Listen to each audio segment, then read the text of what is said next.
ओम श्री गणेशाय नमः। श्री आशुतोषाय नमः। ज्येष्ठ मास शुक्ल पक्ष की निर्जला एकादशी।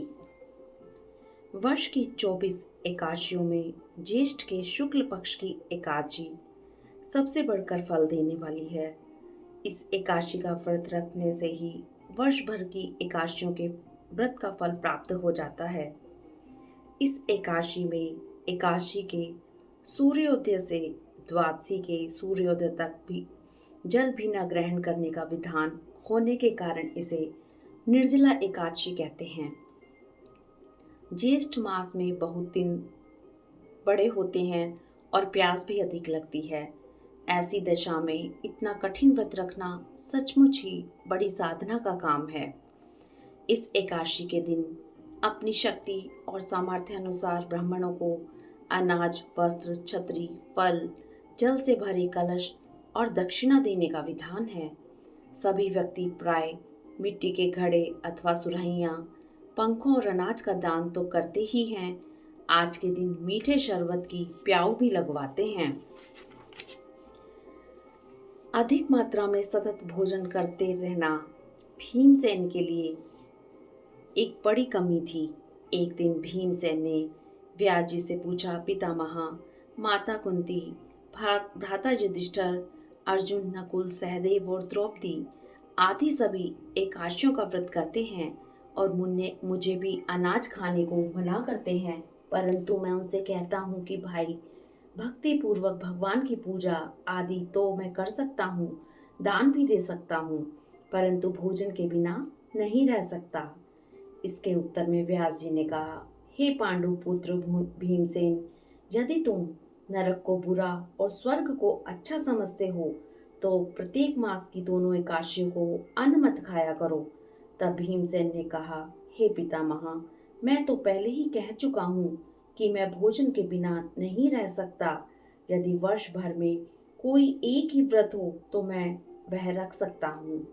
मेरे पेट में वृक नाम वाली अग्नि है। मैं अन्न के भोजन बिना पूरा उपवास तो क्या, एक समय भी बिना भोजन किए नहीं रह सकता हूँ।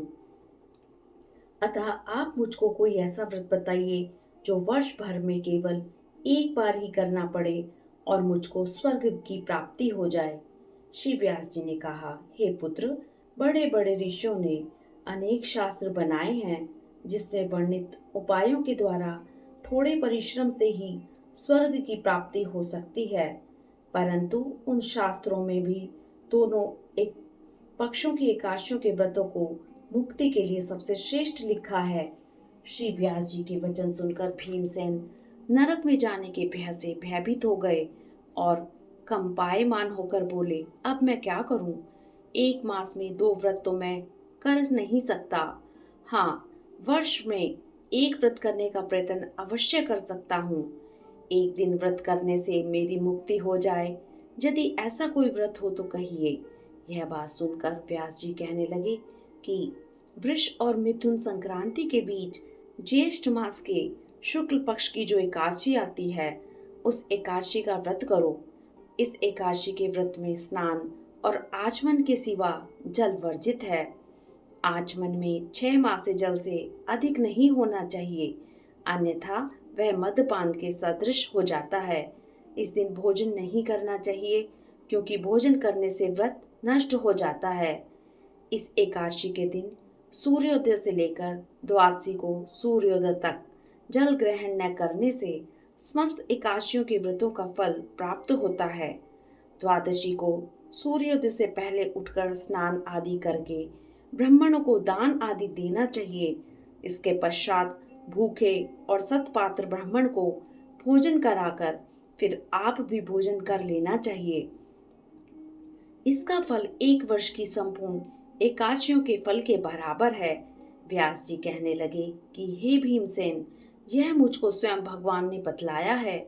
इस एकादशी का पुण्य समस्त तीर्थों और दानों से भी अधिक है। केवल एक दिन निर्जल रहने से मनुष्य के सभी पाप नष्ट हो जाते हैं। जो मनुष्य निर्जला एकादशी का व्रत करते हैं, उनको मृत्यु के समय यमदूत आकर नहीं घेरते, वरन भगवान के पार्षद उसको पुष्पक विमान में बिठाकर स्वर्ग में ले जाते हैं। अतः संसार में सबसे श्रेष्ठ व्रत निर्जला एकादशी का व्रत है। इसलिए यत्न के साथ इस व्रत को अवश्य करना चाहिए। इस दिन ओम नमो भगवते वासुदेवाय मंत्र का जप करना चाहिए और गो का दान भी करना चाहिए। व्यास जी की आज्ञा अनुसार भीमसेन ने इस व्रत को किया था, इसलिए इस एकादशी को भीमसेनी या पांडव एकादशी भी कहते हैं। निर्जला व्रत वाले दिन प्रातःकाल भगवान का पूजन करके यह प्रार्थना करें कि हे भगवान, आज मैं श्रद्धा पूर्वक निर्जला व्रत रखकर दूसरे दिन भोजन करूंगा। अतः आपकी कृपा से मेरे सब पाप नष्ट हो जाएं। इस दिन जल से भरा हुआ घड़ा वस्त्र से ढककर स्वर्ण सहित दान करना चाहिए। जो मनुष्य इस व्रत को करते हैं उनको करोड़ पल सोने के दान का फल मिलता है, और जो इस दिन यज्ञ आदि करते हैं उनका फल तो वर्णन ही नहीं किया जा सकता। जो मनुष्य इस दिन अन्न खाते हैं वे चांडाल के समान हैं, वे अंत में नरक में जाते हैं। जिन्होंने निर्जला एकादशी का व्रत किया है वे चाहे ब्रह्म हत्यारे हों अथवा गुरु के साथ द्वेष करने वाले, फिर भी इस व्रत के प्रभाव से स्वर्ग में जाते हैं। हे भीमसेन, जो पुरुष या स्त्री श्रद्धा पूर्वक इस व्रत को करते हैं उनको निम्नलिखित कर्म करने चाहिए।